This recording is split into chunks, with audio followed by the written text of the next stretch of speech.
twisted the dial on an old school radio, hunting for a station, but all you get is hiss and half sentences.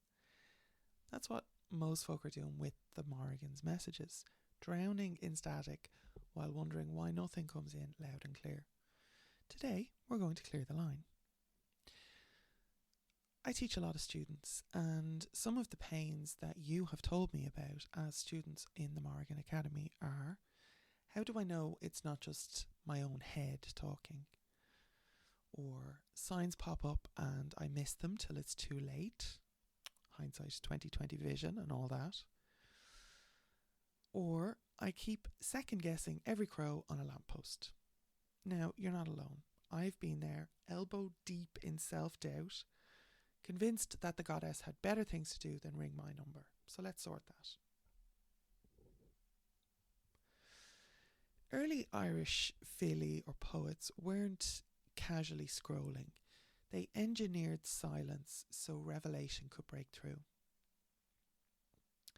The pinnacle technique was imbas forasnai, which translates as a great knowledge that illuminates. A chief poet chewed ritual meat, chanted, and then slept for 3 days to harvest vision, a deliberate blackout of ordinary noise. Now look, I'm not asking you to stash raw pork behind the kitchen door. That's not what we're at, right? But the core lesson is the deliberate sensory reduction. They knew that prophecy arrives when the everyday racket is switched off. If you are permanently plugged into podcasts, scrolls, and your own inner commentary, the signal can't land.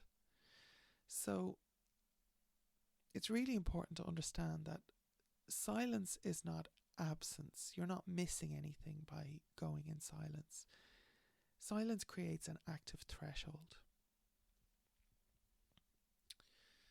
Now, here's the rub. Your own survival operating system loves to narrate. It'll rename coincidence as destiny 1 minute and then label genuine contact as daft or silly or ridiculous or why me the next. And the fix for this is evidence, not vibes. You need to keep records like a field scientist. Now, in the podcast notes and down below, the free PDF guide Is the Morrigan Calling You walks you through logging dreams, corvid encounters, prickles on the back of your neck with date, context and moon phase info. Patterns can emerge on paper that memory alone will just mangle.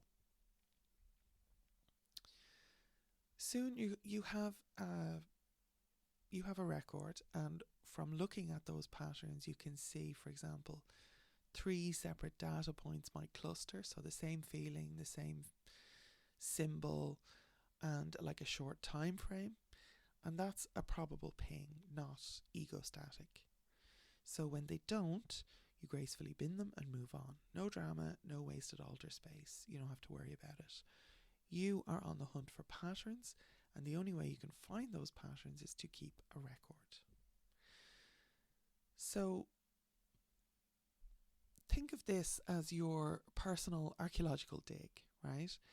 Each entry that you make is like a little pottery shard, and over time you'll reconstruct the pot. So even without the guide, what you could do is build a kind of a signal journal. I mean, I don't know why you wouldn't want the free guide, but if you don't, for any reason, want to hand over your email address for this free PDF guide, grand, your choice. But just to do it without the guide, what you can do is a daily jot down, which would be like 90 seconds basically, where you do a kind of a headline for the dream and like notable impressions, the dream, the experience, whatever you're recording. Then you'd have event-driven notes. So if you get like a sudden crow chorus, an odd bodily zing, an uncanny quote that keeps popping up, you just put that straight in your journal. So obviously you need something that you can keep by you and make sure that you have access to it handy. And then you basically sit down with the Sunday cuppa and just do like a weekly review, or Saturday, or whatever day you want to do it. Morrigan Monday, if you want. You skim, you circle repeats, and you're kind of asking yourself, like, what's bubbling up here? Like, what are these patterns?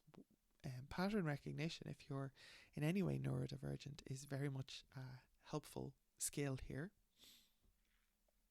And like by the first, second, third month, you'll have these concrete metrics on how the goddess speaks to you, not to your neighbour or some influencer online or me. So you have your own language, basically, of how the goddess is communicating with you. And that kills comparisonitis stone dead. Like, you don't have to worry about what anybody else is doing because you have your own methods, you have your own record. A practical thing that you can do, I try and kind of give a practical exercise, I suppose, through each of these podcasts and any kind of blog I do or whatever. So besides your free gift of the guide, if you want to get that, you can do basically like a couple of minutes listening sit, right? So you can do it in bed, on a bus, or, you know, if you're lucky enough, you can go beside water or the sea or some kind of liminal space. So you can set a timer for 5 minutes, 7 minutes, whatever suits you, right? And then you want to kind of park your body. So put your feet flat, let your shoulders kind of melt, let your jaw unclench. Make sure that your tongue drops from the roof of your mouth. Try it now. Most people's tongue lives up there if they're not talking. So just park your body. Let it settle.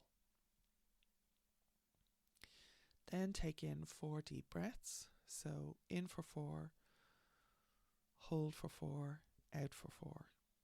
Repeat twice or 3 times to drop your pulse. You'll start to slow your breathing. Doesn't have to be 4, but keep it regular, keep it consistent. Then you do a kind of a sensory sweep. So notice the sound that's farthest from you, then the nearest sound, and then the silence that's underneath. You kind of do then a random thought or word ban. So if a thought kind of barges in, you label it story and you let it drift. You don't have to wrestle with it. You don't have to keep a perfectly calm mind or any of these things that people think meditation is, right? You're literally, if something comes, you just label it as not for now, label it as a story, label it as not what we're doing right now, and just literally let it go, let it drift on down the river, let it go like a cloud in the sky, right? So you're going to have these things coming in and you're just letting them go again. So that's the process. And then when your timer goes off, or just when you're ready, you don't have to set a timer, jot down the very first image, the phrase, the physical sensation that you caught. And that's raw data for the journal. There's no interpretation yet. Again, the interpretation comes with patterns, not in the minutiae of actually doing these. And if you run this daily for like a fortnight or a month, you're going to watch that signal to noise ratio tighten. The ancient poets did days in darkness. You can absolutely manage 7 minutes without doom scrolling, right? Everybody has that in their day. 5 minutes, 7 minutes, whatever it is. So just to bring it all together, I guess it's really important to understand that silence isn't passive and meditation isn't some, perfect state of blank mind. I can't do that. No, well, I'm not saying nobody can do it. I'm sure there are people who can do that, but most of us can't, and that's okay. We've got this drift of thoughts coming in, and it's just the awareness to let them go and don't let them stay. Don't kind of follow them, They're drifting on down a river, they're clouds in the sky, whatever it is, and you don't have to hop on board, right? But silence isn't passive, so it's an active container that the Philly or poets engineered with ritual meat and marathon naps. So we're going to engineer it with a kitchen timer and a notebook. We've got sovereignty in action, minus the salmonella risk. So when you couple engineered silence with disciplined record keeping, the mind's chatter separates from genuine omen, like cream and milk. You can stop harassing random crows for life advice and start hearing the goddess on the first ring or the first tune in to that radio. So your next move, hopefully, is to grab the free PDF, Is the Morrigan Calling You? It's a lightweight workbook that sets up the exact journal grids and pattern tracking prompts that we talked about. So head over to morrigan.academy/guide download it and start logging tonight. Because the only thing worse than missing a message is hearing it out loud and clear and not writing it down so you forget it, because that's what brains do. So Slán for now. This is Laura O'Brien of the Morrigan Academy, and enjoy the silence. See you next time.